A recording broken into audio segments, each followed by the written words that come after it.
Olá, eu me chamo Rosa Cristina e eu vim falar um pouquinho sobre os direitos reais de garantia. Esse trabalho ele é requisito parcial para a complementação da nota do semestre referente à disciplina Civil 4, ministrado pela professora Karine Mota. Bom, como vocês podem ver, eu estou toda em clima de São João, mas na verdade esse cenário é só para tirar um pouquinho do peso que o direito civil em si traz. Eu vou contar com a ajuda para a apresentação desse trabalho das minhas colegas de sala de aula, Larissa e Tássia.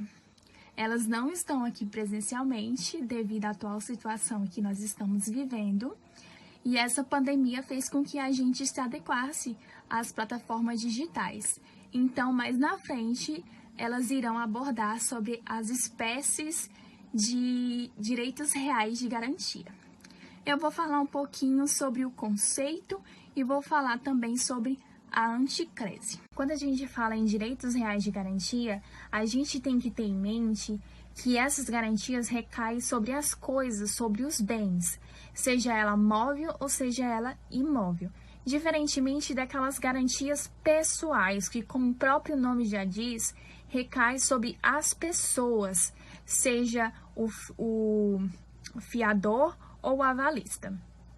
Bom, vamos tomar por exemplo uma pessoa que vai ao banco em busca de um empréstimo financeiro e o banco exige a essa pessoa uma garantia real para dar prosseguimento ao empréstimo. E essa pessoa ela dá o seu imóvel como forma de garantia real. Essa relação obrigacional ela é coberta por uma garantia de direito real. E esse direito real ele tem eficácia erga omnes, mas ele versa sobre a garantia que tem a ver com o direito obrigacional. Esse direito real de garantia ele tem natureza acessória, pois ele está plenamente ligado, como eu já disse, ao direito obrigacional.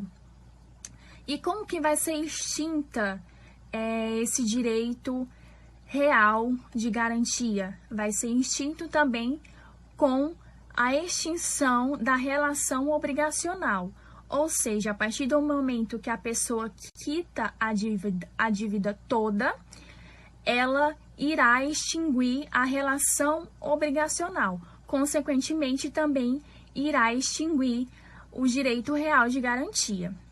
O direito real de garantia, eles possuem duas espécies, que são as garantias, a garantia real e a garantia fidejussória. A garantia real é a que a gente vai abordar aqui, que abrange os bens do próprio devedor.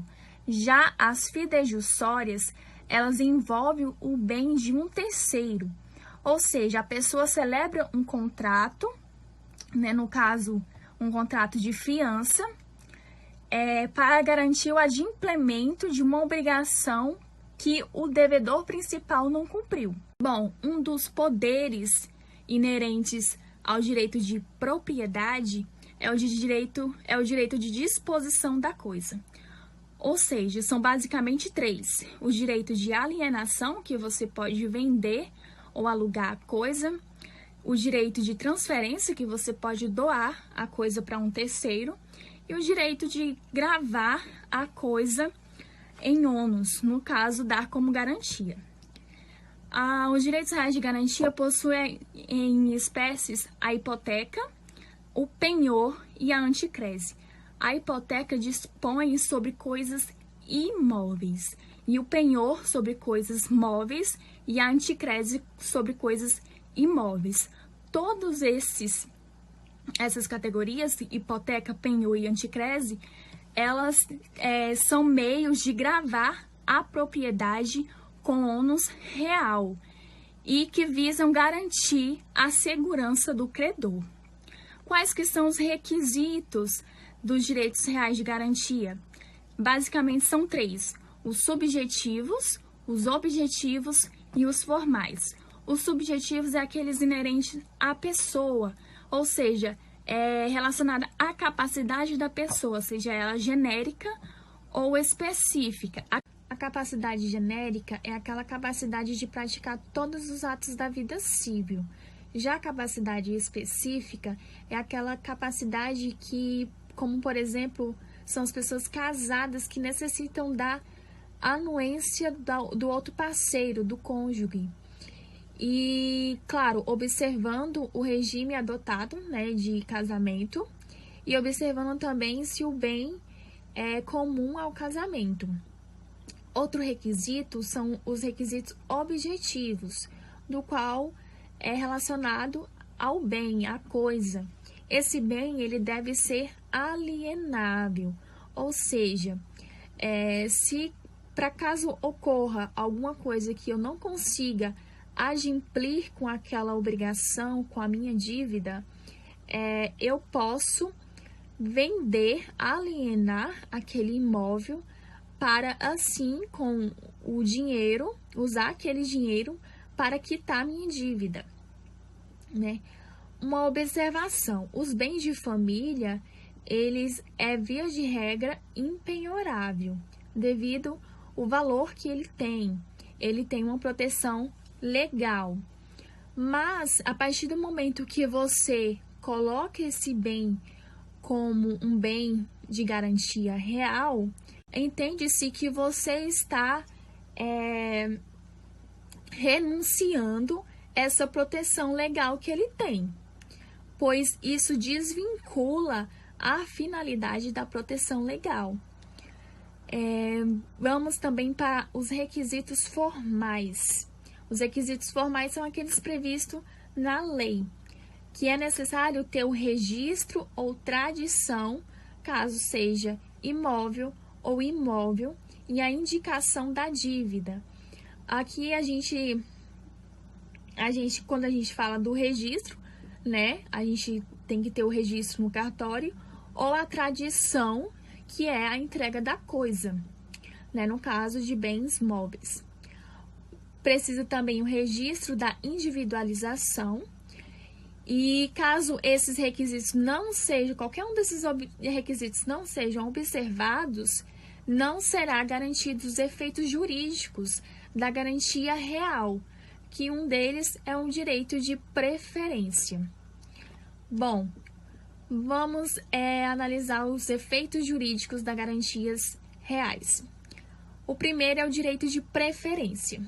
Vamos ter como exemplo se você foi a um banco e buscou um empréstimo, né? E deu como garantia o seu bem imóvel. Não conseguiu cumprir com aquela obrigação e certamente esse seu bem será leiloado. Ele irá à asta pública. O banco, a instituição financeira, ele tem a preferência no recebimento daquela dívida. Ou seja, os credores, eles são eles são divididos em classes. E os credores que possuem garantia real, eles têm preferência quanto aqueles credores quirografários, que são aqueles credores que não têm nenhuma garantia.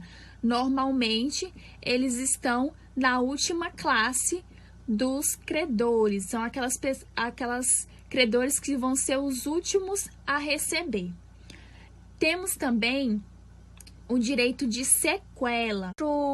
Outro efeito jurídico é o direito de sequela. O que seria esse direito de sequela? A gente pode aqui comparar com aquela sequela que acontece nos acidentes, né? Uma pessoa que sofreu uma lesão física, né? Essa sequela, ela vai acompanhar o resto da vida daquela pessoa, né? Então, aqui quando falo direitos de sequela, essa sequela acompanhará o bem até a extinção da garantia real. Vamos supor que eu faça um financiamento de um imóvel com um banco e o contrato tem um prazo de mais ou menos uns 20 anos. Acontece que nos primeiros 5 anos eu venho pagando certinho as parcelas. Mas em um certo momento eu não quero mais aquele imóvel e decido vendê-lo para um outro terceiro. Mesmo eu vendendo esse imóvel, perante o banco, eu ainda sou devedora, né? Mesmo se eu não pagar aquela dívida, o banco pode buscar o bem com quem estiver na posse, porque o bem será perseguido até a extinção do direito real de garantia. Agora vamos falar um pouquinho sobre a anticrese, né, que é uma espécie de direito real de garantia. Lá no artigo 1506 do Código Civil, fala especificamente da anticrese, onde diz que pode o devedor ou outrem por ele, com a entrega do imóvel ao credor, ceder-lhe o direito de perceber, em compensação da dívida, os frutos e rendimentos. Aqui nós temos a pessoa do devedor e do credor. E esse devedor, ele cede o direito de perceber ao credor os frutos e rendimentos. Aqui nós podemos imaginar como fruto o aluguel. O devedor, ele entrega o imóvel para o credor e cede o direito de perceber, em compensação da dívida, os frutos que ele tem, no caso, o aluguel do imóvel, para pagamento dessa dívida. Lá no parágrafo 1º, fala que é permitido estipular que os frutos e rendimentos do imóvel sejam percebidos pelo credor à conta de juros, mas se o valor ultrapassar a taxa máxima permitida em lei para as operações financeiras, o remanescente será imputado ao capital. Aqui está basicamente uma proteção que a norma vai dar para não criar uma relação abusiva.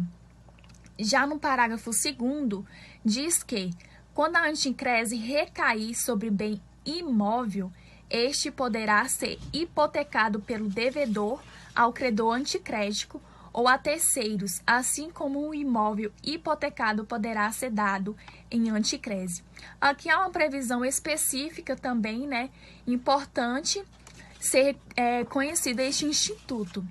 Lá no artigo 1423, fala do prazo máximo da anticrese, que seria o prazo máximo de 15 anos do direito de garantia anticrético. Quais que são os requisitos, né, da anticrese? Bom, é necessário ter a capacidade das partes, seja ela genérica ou específica, aquelas mesmo que a gente já viu anteriormente. É necessário também ter escritura pública e registro no cartório de imóveis, porque aqui a gente está falando sobre bens imóveis, então é necessário ter essa escritura e o registro. E como que se dá a extinção da anticrese? Lá nos artigos 1423, 1509 e 1510 do Código Civil, fala justamente da extinção. Ela pode ser extinta pelo pagamento da dívida, pelo término do prazo legal, que seria no prazo máximo de 15 anos, pelo desaparecimento da coisa, pela desapropriação, pela renúncia, pela excursão de outros credores, se não for oposta pelo anticrecista em tempo oportuno o direito de retenção e pelo resgate do bem dado em anticrese. Bom, basicamente era isso que eu queria falar, então até mais, beijos. Do nada eu apareço na sua sala. Olá, professora, olá, caros colegas. Eu estou aqui para falar um pouco sobre o Instituto da Hipoteca. O que é a hipoteca? É direito real de garantia sobre bem imóvel, imóveis infungíveis, que, dispensando a tradição, mantém o devedor na posse do bem, exigindo tão somente a solenidade do registro e não a tradição. Ou seja, esse instituto, ele não impede o real aproveitamento da coisa. O devedor, ele continua exercendo todos os seus direitos de proprietário, retirando todas as utilidades do bem, exercendo todos os poderes da propriedade, todas as vantagens, sejam elas uso, disposição, fruição, entre outros. Em relação à venda, mesmo o imóvel hipotecado sendo vendido, a hipoteca ela continua Por isso se diz que é acessório, pois acompanha o bem principal e só se extingue de acordo com as regras do artigo 1499 do Código Civil.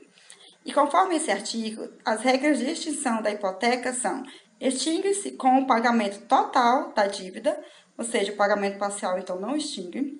Extingue-se pelo perecimento da coisa, pela resolução da propriedade, pela renúncia do credor, pela remissão, ou pela arrematação ou pela adjudicação. No direito brasileiro, são consideradas 3 espécies de hipoteca, sendo elas a convencional, onde o ato ela deriva do devedor, ou seja, é o dono do bem que deseja hipotecá-lo, sendo exigido um registro em cartório. E temos a espécie legal, que é um ato que deriva da lei, sendo a hipoteca formada automaticamente nos casos previstos no artigo 1489 do Código Civil. É aquela onde a própria lei a constitui a favor de determinados credores. A hipoteca legal tem por fim garantir a reparação de danos. Por exemplo, o credor recebe um bem com pagamento decorrente de um delito. Por exemplo, um roubo, ou pelas custas de processo judicial. E a outra espécie de hipoteca é a judiciária. Essa é uma espécie quase em extinção, executada mediante sentença condenatória, um dispositivo jurídico que reforça ainda mais sua garantia de pagamento. Pode ser estipulado, por exemplo, nos casos de sentença transitada em julgado de crimes, para efeito de resguardo de futura indenização na esfera civil. O prazo de decadência da hipoteca é de 30 anos, segundo o artigo 1485 do Código Civil. Esta extinção ela diz respeito à garantia. Não extingue, portanto, o crédito e o devedor ele se torna querigrofário.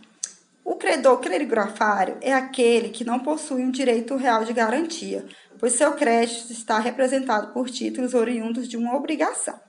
E o que diz o artigo 1485 do Código Civil é que, mediante simples averbação requerido por ambas as partes, poderá prorrogar-se a hipoteca até 30 anos da data do contrato. Desde que permaneça esse prazo, só poderá substituir o contrato de hipoteca, reconstituindo-se por novo título ou novo registro. E, nesse caso, lhe será mantida a precedência que então lhe competir. Oi, gente, tudo bem? Então, hoje eu vou falar para vocês um pouquinho sobre o penhor. O que é o penhor? O penhor ele é um direito real de garantia. É o ato de dar coisa móvel em garantia. Quando nós falamos de penhor, muitas pessoas confundem com a penhora. Por exemplo, quando você fala, vou à caixa penhorar o meu colar, você está falando de maneira equivocadamente. Você não penhora o seu colar, você empenha o seu colar. Certo? A penhora, ela acontece em uma ação de execução quando um bem ou um valor, ele é bloqueado pelo juiz para ser vendido em asta pública ou ser adjudicado para ser entregue ao credor. Ele está descrito lá no artigo 831 e ele só pode ser realizado pelo juiz, certo? O penhor está descrito lá no artigo 1431 do Código Civil, que diz o seguinte: constitui-se o penhor pela transferência efetiva da posse que, em garantia do débito ao credor ou a quem o represente, faz o devedor ou alguém por ele de uma coisa móvel suscetível de alienação. O penhor, ele é feito a partir de bens móveis. Pode ser também que recaia sobre bens imóveis por acessão intelectual ou física, como são os casos dos penhores agrícolas e industriais, certo? Eu vou falar para vocês agora um pouquinho acerca das espécies do penhor. Tem o penhor de veículos, né, que ele tem um prazo máximo de 2 anos. Ele precisa necessariamente estar registrado, o veículo, né, precisa necessariamente estar registrado pelo Detran, porque ele precisa ser oponível a terceiros, né? Tem o penhor convencional, que é aquele que necessita da manifestação de vontades. Tem o penhor comum, que é aquele que nós acabamos de falar, que é o descrito lá no artigo 1431. Tem o penhor especial e o penhor rural, que é aquele que é agrícola ou pecuário. Ele precisa ser registrado em cartório de imóveis, ele tem uma abrangência muito grande e ele tem um prazo de renovação de entre 3 e 4 anos, certo? Surge através de um contrato formal e depende da efetiva tradição do bem, que seria o quê? A efetiva tradição, a efetiva entrega da posse, certo? E é isso.